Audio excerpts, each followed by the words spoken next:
நண்பர்கள் அனைவருக்கும் வணக்கம். இன்னைக்கு இந்த காணொலியில ஒரு அருமையான கதையை தான் நான் உங்ககிட்ட சொல்ல போறேன். முதல்ல இந்த கதையோட கரு என்னன்றதை சொல்றேன். ஆக்சுவலா ரூகின்ற ஒரு பொண்ணு இருக்காங்க. இந்த பொண்ணுக்கு 24 வயசு தான் ஆகுது. ஒரு அளவுக்கு ஒரு நல்ல வேலையில இருக்காங்க.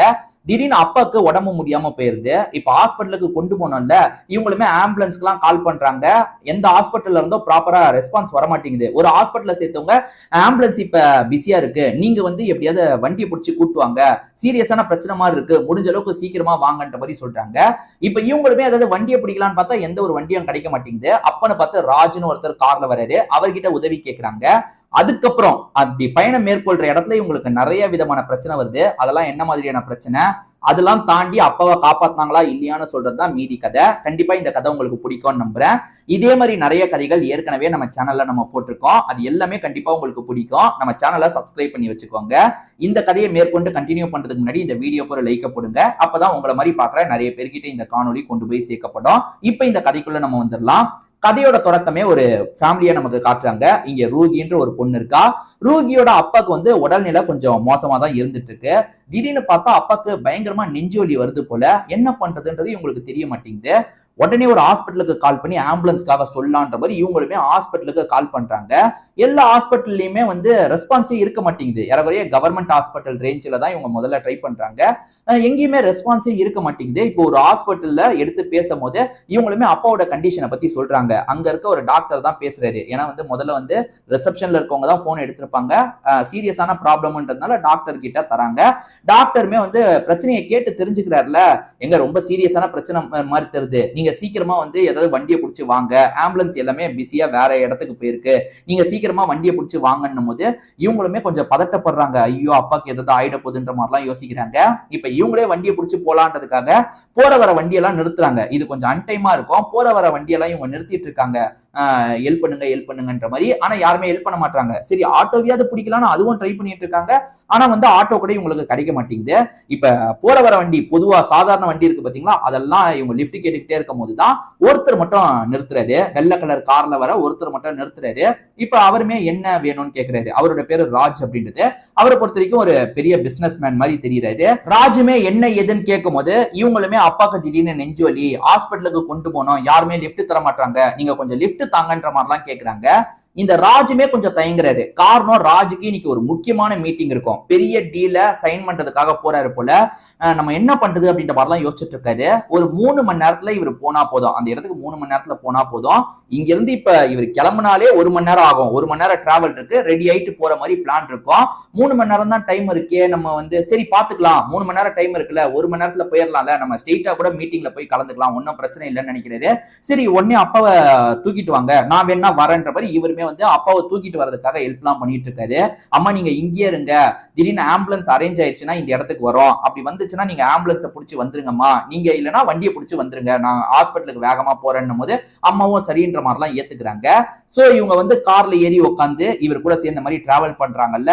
இவருமே என்ன சொல்றாருன்னா, அம்மா கிட்ட வந்து உங்க லைவ் லொகேஷன் அனுப்பிடுங்க, அம்மா பாத்துக்கிட்டே இருக்கட்டும், நீங்க ஹாஸ்பிட்டல் ரீச் பண்ணிட்டீங்களான்னு பதட்டத்திலே இருக்க போறாங்க, லைவ் லொகேஷனை ஷேர் பண்ணிருங்கன்னும் போது என் அம்மாக்கு அதெல்லாம் பார்க்க தெரியாது, நீங்க முடிஞ்ச அளவுக்கு சீக்கிரமா போங்கன்னும் போது சரி நான் போறேன்ற மாதிரி ராஜ் இருக்காருல, முடிஞ்ச அளவுக்கு காரை வேகமா ஓட்டிட்டு இருக்காரு. அப்பா வந்து வழியிலேயே பயங்கரமா துடிச்சிட்டு இருக்காரு. அதாவது நெஞ்சு வலிச்சுக்கிட்டே இருக்கு போல. அப்பா துடிச்சிட்டு இருக்காரு.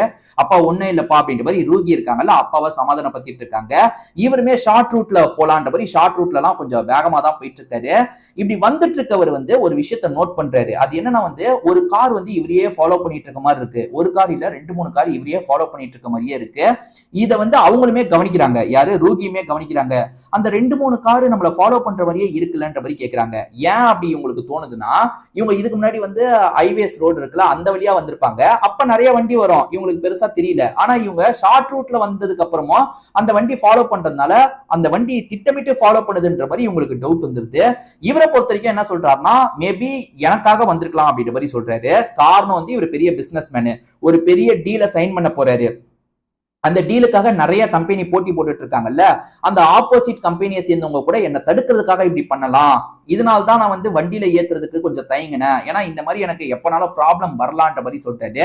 இவர் என்ன பண்றாருன்னா, இவர் போன் மூலியமா என்ன பண்றாருன்னா, இவர் ஆளுங்களுக்கு தகவலை பாஸ் பண்றாரு. நான் இந்த ஏரியால தான் இருக்கேன், எனக்கு இந்த மாதிரி சிக்கல் வர மாதிரி இருக்கு, நீங்க கொஞ்சம் இந்த இடத்துக்கு வர முடிஞ்சா வாங்கன்ற மாதிரி சொல்றாரு. அதே சமயம் ஃபாலோ பண்றவங்களுக்கு இவர் ஆட்டம் காமிச்சு தானே தப்பிக்க முடியும், ஏதாவது ஆட்டம் காட்டணும் அப்படின்ற மாதிரி இவருமே வந்து இந்த சைடு போற மாதிரி இந்த சைடு போறது, அந்த மாதிரி வளைஞ்சு நலஞ்சு போயிட்டு இருக்காரு. ஒரு ஸ்டேஜ்ல ஃபாலோ பண்றவங்க வந்து வரமாட்டாங்க, எங்கேயோ நம்மள வந்து அவங்க மிஸ் பண்ணிட்டாங்க போல, நல்லது அப்படின்ற மாதிரி இவருமே சொல்றாரு. இப்ப அப்பாவுக்கு ரொம்ப முடியாம இருக்குல்ல, முடிஞ்ச அளவுக்கு சீக்கிரமா போங்கன்னு சொல்றாங்க. ஏறக்குறைய வந்து 1 மணி நேரம் முடிஞ்சு போயிருது. இப்ப எப்படியாவது ஹாஸ்பிட்டலுக்கு போகணுன்ற மாதிரி இவருமே வேகமா போயிட்டு இருக்காரு. இப்படி வந்துட்டு இருக்க வழியில பார்த்தா ஒருத்தர் உடம்பு முடியாத மாதிரி நடு ரோட்ல படுத்துட்டு இருக்காரு. ஆனா உடனே போய் பாக்குறதுக்கு இவருக்கு பயமா இருக்கு, நம்ம ஹீரோக்கு வந்து கொஞ்சம் பயமா இருக்கு. காரணம் வந்து இதுவும் டிராப்பா இருக்க வாய்ப்பு இருக்கு, அதாவது நம்ம எதிரிங்க வந்து டக்குன்னு ஏதாவது அட்டாக் பண்ண வாய்ப்பு இருக்குன்னு யோசிக்கிறாரு. ரூகிக்கு அதெல்லாம் தெரியாதுல்ல. ரூகி என்ன சொல்றாங்கன்னா, என்ன ஏதுன்னு பாருங்கன்ற மாதிரி சொல்றாங்க. ஆனா இவரை பொறுத்த வரைக்கும் இல்லங்க, எடுத்தோம் கவுத்தம் போக முடியாது, இது கூட ஒரு டிராப்பா இருக்கலாம், அதாவது என்னோட எதிரிங்க இருக்காங்கன்னு சொன்னல, அவங்க கூட டிராப் மாதிரி செட் பண்ணி வச்சிருக்கலாம்னு சொல்றாரு. இப்ப ராஜுமே வந்து கொஞ்ச நேரம் அப்படியே யோசிச்சுக்கிட்டே இருக்காரு. சரி நம்ம சேஃப்டிக்கு ஒரு ஆயுதத்தை எடுத்துப்போன்னு கையில ஒரு ஆயுதத்தை எடுத்துக்கிறாரு. என்ன ஏதுன்ற மாதிரி செக் பண்றதுக்காக அந்த இடத்துக்கு வராரு. அந்த இடத்துல வந்து பார்க்கும் போது அது நடிக்கிறதுக்காக நடந்த மாதிரி இல்ல, அவருக்கு உண்மையிலேயே ஏதோ பாதிப்பு இருக்கு. அதை புரிஞ்சுக்கிட்டு இவருமே தண்ணி ஊத்தி எழுப்புறாரு. என்னாச்சு ஏதாச்சுன்னு பாக்குறாரு. உடம்பு முடியாம தான் அவர் மயங்கி விழுந்திருக்காரு போல. நீங்க ஓகே தானேன்னு கேட்கும் போது அவருமே ஓகேன்ற மாதிரிலாம் சொல்லிட்டாரு. அக்கம் பக்கத்துல இருக்கவங்க எல்லாம் கூப்பிட்டு இவருக்கு வேண்டியதை பண்ணுங்கன்ற மாதிரி சொல்லிட்டாரு. இப்ப இவரு ஹாஸ்பிட்டலுக்கு போனோம்ல, அதெல்லாம் அங்க இருக்கவங்களுக்கு புரிய வைக்கிறாரு. இப்ப வேகமா ஹாஸ்பிட்டலுக்கு டிராவல் பண்ண ஆரம்பிக்கிறாரு. அந்த டிராவல்லயே ரூகி கேக்குறாங்க, ரொம்ப முக்கியமான மீட்டிங்கா, நீங்க வேணா இந்த இடத்துல விட்டுட்டு போங்க, நாங்க போய்க்கிறோம் அப்படின்ற மாதிரிலாம் சொல்லும் போது, இல்லங்க இந்த இடத்துல விட்டுட்டு போறது சரி கிடையாது, நான் வந்துடுறேன், ஒன்னும் பிரச்சனை இல்லை, நான் பாத்துக்கிறேன் அப்படின்ற மாதிரிலாம் சொல்றாரு. இப்போ ஒரு வழியா இவர் ஹாஸ்பிட்டல்ல ரீச் பண்ணிடுறாரு. ஏறக்குறைய 2 மணி நேரத்துக்கிட்ட இவருக்கு முடிஞ்சிருது இல்ல, இவர் இதுக்கு மேல இங்க இருக்க முடியாதுன்ற நிலைமை வந்துருது. அப்ப இவரு பேக்கப்காக ஆளுங்களை வர சொன்னார்ல, அந்த ஆளுங்க இந்த இடத்துக்கு வந்துடுறாங்க. அந்த ஆளுங்க வந்தோடனே இவர் என்ன சொல்றாருன்னா, இந்த ஃபேமிலியை நல்லபடியா பாத்துக்கோ, இவங்களுக்கு ஏதோ ஆபரேஷன் நடக்க போகுது, ஏதாவது பினான்சியலா ஹெல்ப் பண்ணனாலும் நீங்க ஹெல்ப் பண்ணுங்க அப்படின்ற மாதிரி ஆளுங்க கிட்ட சொல்லிடுறாரு. இவங்களை பாத்துக்கோங்கன்ற மாதிரி சொல்லிட்டு இவர் அவசரமா மீட்டிங்க்கு கிளம்பணும்ல, நான் கிளம்புறேன் அப்படின்ற மாதிரி ரூகி கிட்டயும் ஒரு வார்த்தை சொல்லிட்டு வேகமா கார் எடுத்துட்டு இங்க இருந்து கிளம்பி போயிடுறாரு. இப்ப ஹாஸ்பிட்டலுக்கு அப்பாவை கூட்டு வந்துடுறாங்கல்ல, இப்ப அப்பாக்கான ட்ரீட்மெண்ட் எல்லாம் ஸ்டார்ட் ஆயிருது. பயப்படுறதுக்கு எதுவுமே இல்ல, சரியான நேரத்துல நீங்க கொண்டு வந்திருக்கீங்க, அப்பாவை காப்பாத்திரலாம் அப்படின்ற மாதிரி டாக்டர்ஸ் நம்பிக்கை வார்த்தை சொல்றாங்க. அதுக்கப்புறம் தான் ரூகிக்கு நிம்மதியாகுது. இப்ப ரூகியோட அம்மாவும் இந்த இடத்துக்கு வந்துடுறாங்க. அம்மா கிட்டே இவங்க விஷயத்த சொல்றாங்க. சரியான நேரத்துல அந்த ராஜ்ன்றவர் தான் உதவி செஞ்சாரு, அவர் மட்டும் இல்லைன்னா என்ன ஆயிருக்கோனே தெரியல அப்படின்ற மாதிரி சொல்லும் போது அம்மாவுமே இப்பதான் கொஞ்சம் நிம்மதி ஆகுறாங்க. இதை தாண்டி இந்த ரூகின்றவங்க இருக்காங்கல்ல, அந்த ஆளுங்க கிட்ட பேசுறாங்க. இதுக்கப்புறம் நீங்க கிளம்பணும்னா கிளம்புங்க, என் அப்பா வந்து தேறி வந்துட்டாரு, ரொம்ப நன்றி, உங்களோட பாஸ்க்கும் நன்றி சொன்னதா சொல்லுங்கன்ற மாதிரி ஆளுங்க கிட்ட பேசும்போது ஆளுங்க கிட்ட கேஷுவலா ஒரு கேள்வியும் கேட்கறாங்க. அவருக்கு முக்கியமான மீட்டிங் இருக்கு, ஏதோ ஒரு பெரிய முக்கியமான மீட்டிங் மாதிரி தெரியுது, ஏன்னா எதிரிங்க தடுக்கிறதுக்கெல்லாம் ட்ரை பண்ணியிருக்காங்க. அந்த மீட்டிங்கை வச்சுட்டு என் அப்பாவுக்கு எதுக்காக உதவி செய்யலாம்னு நினைச்சாருன்னு கேட்கும்போது அதுக்கு ஒரு காரணம் இருக்குன்ற மாதிரி அந்த ஆளுங்க சொல்றாங்க. ஆக்சுவலா ராஜை பொறுத்த வரைக்கும் ஒரு தம்பி இருந்திருப்பாரு.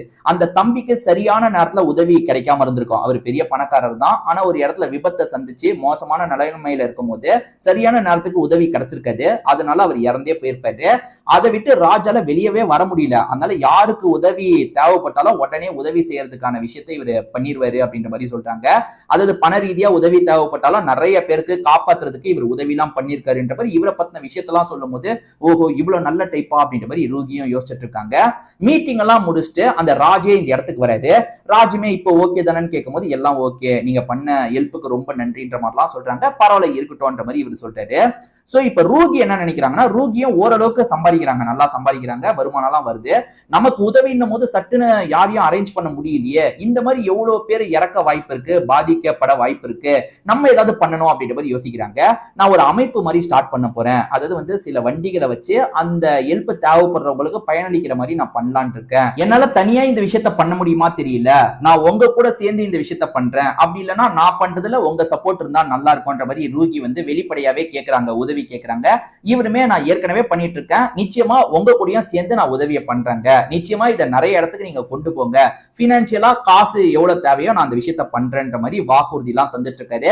இவங்களுமே வந்து அந்த மாதிரி ஒரு அமைப்பு உருவாக்கலான்ற மாதிரி அதுக்கான வேலையெல்லாம் பண்ண ஆரம்பிக்கிறாங்க. அது மூலியமா இவங்க 2 பேரும் அடிக்கடி சந்திக்கிறாங்கல்ல, இவங்களுக்குள்ள நட்பு கொஞ்சம் கொஞ்சமா மலர ஆரம்பிக்குது. இவங்க 2 பேருமே சேர்ந்து செயல்படுறாங்க அப்படின்ற மாதிரி காமிச்சு இந்த கதை முடியுது. கண்டிப்பா இந்த கதை உங்க எல்லாருக்குமே பிடிச்சிருக்கும்னு நம்புறேன். இதே மாதிரி நிறைய கதைகள் நம்ம சேனல்ல இருக்கு. அதெல்லாம் பார்க்கணும்னா கண்டிப்பா நம்ம சேனலை சப்ஸ்கிரைப் பண்ணி வச்சுக்கோங்க. இந்த கதை பிடிச்சிருந்ததுன்னா இந்த வீடியோக்கு ஒரு லைக் போடுங்க. அப்பதான் உங்களை மாதிரி பார்க்குற நிறைய பேர்கிட்ட இந்த வீடியோ கொண்டு போய் சேர்க்கப்படும். திரும்பி வேற ஒரு காணொலி மூலியமா உங்களை சந்திக்கிறதுக்காக வரேன். இப்போ உங்ககிட்ட இருந்து விடைபெறேன். நன்றி, வணக்கம்.